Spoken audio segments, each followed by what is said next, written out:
जो मैंने +3 पाठ पढ़ाई चाहूच +2 पास करी अछ ट्राइबल पीपल बा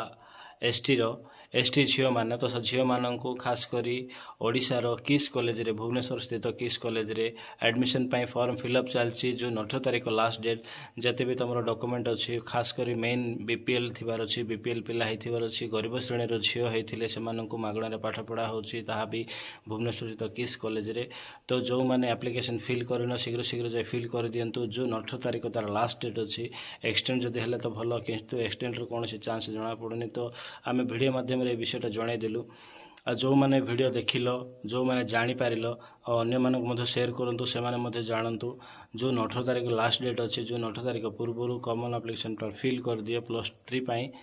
+2 तो सीट मैंने जॉइनिंग स्टार्ट है +3 चली तो +3 पकई दिंतु आउ जदि किसी डाउट अच्छी आमको कमेंट माध्यम पचारि पारे आम सबकि समाधान आपको दे पारू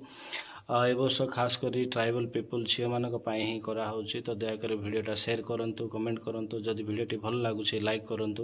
किसी गुड़े डाउट अच्छी जो आमको कमेंट माध्यम पचारतु आम समाधान देवु थैंक यू।